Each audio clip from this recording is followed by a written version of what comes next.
Lots of players leaving Celtic right now, but not many coming in. And another one bites the dust as Daniel Kelly officially leaves the club. Welcome back, guys, to Fog Football for your daily transfer roundup news for the entirety of the SPFL. But today, we're going to be focusing on the Premiership solely because not a lot happening in the Championship, not a lot happening in League 1, and not a lot happening in League 2. And plus, when you're signing players for like 10 quid, they're not really newsworthy. No, we're not seeing them. We're just not even hearing them. It's, yeah, if a tree falls in the wood, no one's there to hear it. Did it really fall? Yeah, for all we know, there could have been 100 signings made in League 2 today, but there's no coverage of it. So what can we say? Not a lot. Let's talk about what we can say, though, and that is that Daniel Kelly has officially left Celtic and he has joined Millwall. So yeah, Millwall have signed former Celtic midfielder Daniel Kelly for an undisclosed fee. The 18-year-old Scot made 6 first-team appearances last season for Celtic, and he just seemed like he wanted to get out of there. I believe he was offered a contract to stay at Celtic, and he turned that down. So, I mean, you look at the likes of Kelly and Fata, two young players that you'd think Celtic would be wanting to bring through and maybe embed into the starting 11 or the first team over the next few seasons, and both players have opted to leave and go down south for the extra money that they can get. It's not a good look for Scottish football, but yeah, Daniel Kelly does join Millwall. The director of football for Millwall says, quote, "Daniel is a player that has been on this club's radar for some time and highlighted to me upon my arrival. He's exactly the type of profile we want to bring in. He's a young box-to-box midfielder, athletic, dynamic, and I feel he has a bright future and can add real quality to the squad." End of quote. So, yeah, I mean, I think it's just sad here that Daniel Kelly's choosing Millwall over Celtic. No one's going to tell me otherwise. Was he ever going to get given a chance at Celtic? Maybe he's been sold a dream down at Millwall. Only 6 appearances last summer. Apparently he did have a conversation with Rodgers before he turned down his contract. Could that have been, here, you're going to get hee-haw game time, my friend. So, find another club, or here, unless you don't mind being a diddy man on the bench. But the thing is, he's supposedly a Celtic fan as well, which to me just makes this even worse. I see both sides of the argument, right? He's a Celtic man, end of the day. Well, this just didn't happen. Back in the day, the young kids coming up, the Celtic fans, the Rangers fans, they were desperate to play for their teams. You didn't see 18-year-old Barry Ferguson leaving Rangers to go and join Fleetwood Town or something. That just didn't happen. It didn't happen. He would eventually leave though, but he came back. That's what matters. But for Daniel Kelly, maybe he just doesn't see himself getting into the Celtic team. There's more chance of getting into the Millwall team. Hold on. Barry Ferguson left Rangers after winning loads of trophies, being the captain them in Europe and stuff like that. He pretty much achieved what he could at the club. Daniel Kelly's leaving after having 6 fucking sub appearances. But maybe he thinks he's achieved all he can because the midfield's packed out and that Rodgers has told him your chances are limited. We don't know. I'm not going to throw the guy under the bus for leaving. No, I just think we're seeing it way too often now.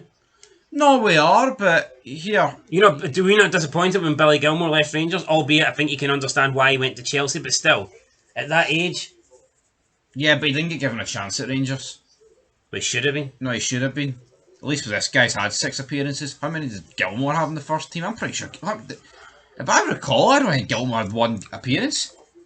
Yeah, just sad to see Scottish players, leaving their supposed boyhood clubs. I mean, that used to be what they all dreamed of back in the day. Wanting to play for Rangers, wanting to play for Celtic. Yeah, but where is this guy in the pecking order in terms of midfielders? Well, he must be ahead of McCarthy. Well, I think you'd struggle to be behind McCarthy unless you're in the hospital bed next to him or something. Anyway, let's move on to the next bit of news, and that is that Aberdeen have agreed a deal with, again, that team Millwall for striker Kevin Nisbet. And Kevin Nisbet is on his way. He's travelling up to Aberdeen to get a medical ahead of a loan transfer. So, yeah, Aberdeen signing Nesbet on loan. It's not been confirmed yet, but the deal is pretty close to being done. Nesbet has told Millwall that he wanted to leave and that he wanted to go back and play his football in the Scottish Premiership. Be interesting to find out whether Hibs had any interest in bringing Nesbet back, but it is Aberdeen that secure this signing. And, you know, yeah, they lost Miofsky, but the new Finnish guy they brought in seems to be decent. And then we all know Kevin Nisbet's got a pretty good goal scoring record in Scotland. Aberdeen doing a good job of replacing Miofsky as well as you possibly can for a player of that quality. Absolutely. Hibs, my sources tell me the Hibs were interested and he turned them down. You know what? I don't. Can you blame him? No, I don't. That's what I was about to say. It's Hibs are. Let's take away the fact he used to play for Hibs, right? And he's obviously got a connection with Hibs. They're shite. Aberdeen have literally won every game this season. Aberdeen are top of the league right now. Well, joint top of the league. Hibs second place, whatever you want to call it. Hibs are going to have a bad season. Aberdeen, you can see easily being in the European spots. So, I mean, it is what it is. It is what it is, yeah. I mean, if you had to, even if you're talking about a cup, Aberdeen are much more likely to get to Hampden, get to a final than Hibernian, in my opinion. Hibs are just not appealing. They're a team that is sinking. David Gray is the manager. Yeah, Nesbet, right? I'm not saying Hibs aren't appealing as a club, potentially, but right now... They're not. They're not. If they get the right manager in, they start moving in the right direction, then maybe. Hibs right now are like a 2-day-old Chinese that's in the microwave. Once appealing, not right now. But if you bend it and bought a new Chinese, maybe. Whereas Aberdeen are the Chinese that is sitting in your Deliveroo driver's passenger seat and it's on the way to your house. Aye. It may not be the best Chinese in town, but... Still a nice, warm Chinese. Aye. I'll hit home. 7 out of 10. Aye, Hibs is just shite. Hibs are shite. Hibs are falling apart. Anyway, What do you think Hibs would be on Just Eat good right now? Good move for all involved. Knows the league, knows everything. Yep, knows the league. Now, speaking of another championship team, we have Blackburn Rovers, and their coach has confirmed that Rabie Matondo is among transfer targets for the club. So he's actually come out and named Rabie Matondo. Normally, when a manager comes out and names a specific player that they want that's among the transfer targets, that means it's serious and that they really do want that player. Because not often do teams come out and name a player that they want without putting in a serious attempt to get that same player. So I wouldn't be surprised if this deal ends up happening. Rabie Matondo to Blackburn. I mean, it could. There was news earlier that the Blackburn captain was at Auchenhoy, Rangers training ground, but that was bogus. Could this be bogus? No, this seems legit, but I think Rangers just need rid of players, man. The rumour is that Rangers actually have got money to spend. They just can't spend it because of the wage bill. Which I think is just a joke, right? Let's take tinted specs off. How the fuck... How can the wage bill be that high? Well, no, but that's what I'm getting to. It's because of financial fair play. Why is any team in Scotland getting hit with financial fair play? Look at Chelsea Football Club. They've got about 1 million players on the books, but because they've given them 8-year deals, apparently that's a loophole. No, financial fair play is a joke. See if they implemented it correctly, it could be done so well. See if they whipped out salary caps and things like that, and actually, clamped down on the top teams in Europe. Maybe football would be a bit more equal. I mean, they love fucking pushing equality and diversity, but not when it comes to fucking money. No, it actually pisses me off that Rangers are having to jump through fucking financial fair play hoops. We're having to sell the likes of Hadji, Matondo, cheap as chips just to get them off the wage bill. It's embarrassing, the state of football. It is. Sorry for that rant, but it fucking had to be said. Yeah, I don't understand the whole Hadji situation. I don't get why Rangers can't trigger this contract extension, this bonus. I mean, he's a good player. He's better than what they have. He's better than Tom Lawrence. He's better than Todd Campbell. I mean, Todd Campbell doesn't even want to be. Todd Campbell's a tool. Why wouldn't you play Hadji? Or so what? We'll have to give him a pay rise. And the guy could be the difference maker this season. Even if he's not, you play him. You can attract interest. It's going to be hard to sell Hadji if he's fucking sitting in the B team. Yeah, but it's like with Hadji, it's like, if he gets the increase, does the Rangers breach financial fair play? No one knows the numbers. And if that is the case, then I don't blame them for not playing Hadji, but it just shouldn't be that. But I don't see how. You look at the Rangers squad, it's not like it's not deep. It's not filled with players that you would assume are on big wages. Well, I mean, I'd say last season, like, Barisic, Lundstrom, Jack, Goldson, people like that, they would have been on big wages. Goldson was on the biggest at 37 grand a week, but he's away. It's like you seen as soon as he left, they brought Proper in. I just don't get how it can be this bad. Yeah, especially when you see like Man City and all that spending You know, buckets load of money. Before people go, oh, but it's to do with your relative revenue, and like City are making this. See, Man City's revenue, it's all inflated bullshit, man. They're getting money for fucking hyperspace to make it look like they're actually making a profit. I've seen it before, and we'll see it again. Yeah, let's not pretend like Man City are fucking. It's not a massive club that's got a huge turnover like this. But whatever. 115 charges, they'll get what's coming. They'll get a slap in the wrist. That's what they'll get.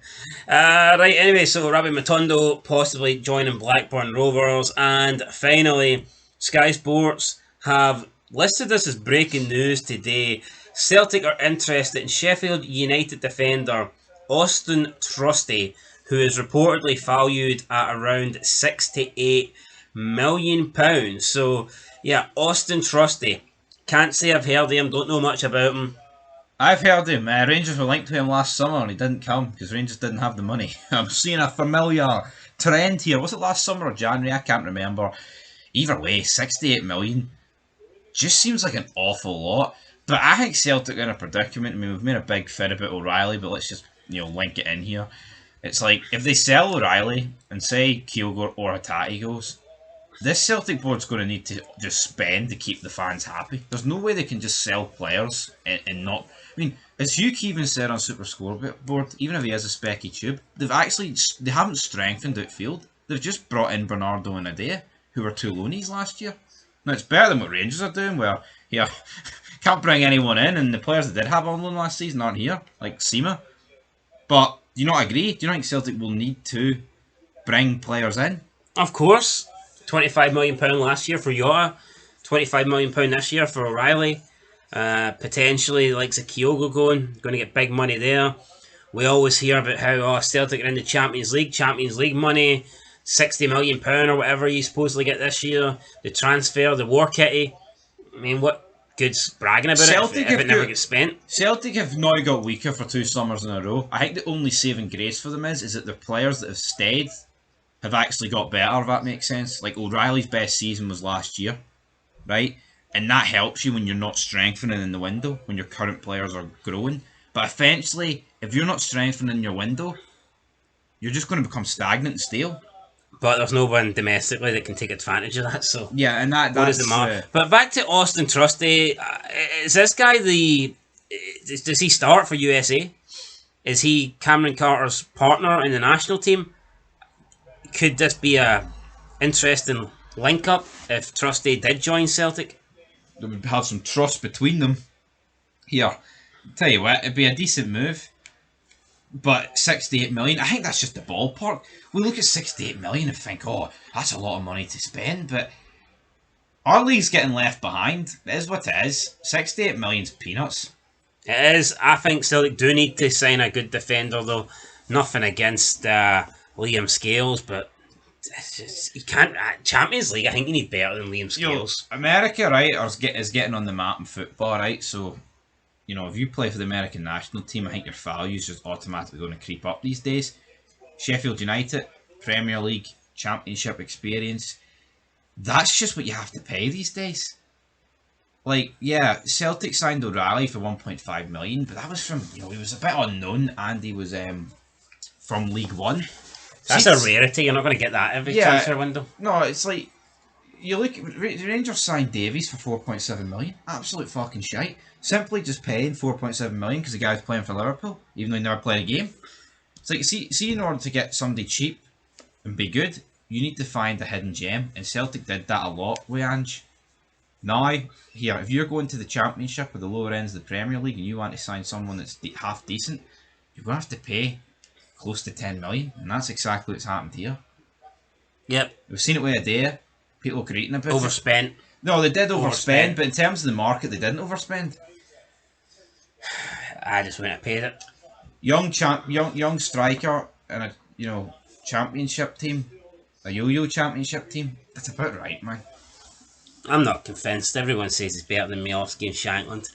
They're only saying that because he played for Celtic last season. I don't think any neutral fan would say that Adair is better than Miovski and Shankland. Not for me. Yeah, but it's all about perspective, right? If you switch a day of Miovski and Miovski I'd take Dessers over Adair. Right, but listen, if Miovski played for Norwich and Adair played for Aberdeen, Miovski's going for more than Adair. Of course, Right, but that's what it's based off. Just because you go for more doesn't mean you're better. Well, no shit. No one's claiming that. Yeah, but I think that's people get blinded by fees. Well, look, when he first went, Norwich wanted 4 million. Because the guy scored a couple of crucial goals, Norwich somehow think he's a £10 million player. 20-minute Tim's put up on Twitter earlier. Oh, if O'Reilly's going for 30, then what's player of the year Shankland going for? Obviously, because Shankland beat him to that award. Like, you know, I get it, they're trolling, but it's like, Shankland plays for Hearts. He's got a year left on his deal. He's a lot older. He's near 30, right? See if Shankland was 23, playing for Celtic, and banging in those same amount of goals, and let's be honest, if he was playing for Celtic, he'd probably be banging in more goals. How much money would Shankland be going for? Exactly. So, you know, that's how it works. Anyway, guys, that's it. We'll catch you in the next one. Till then, peace.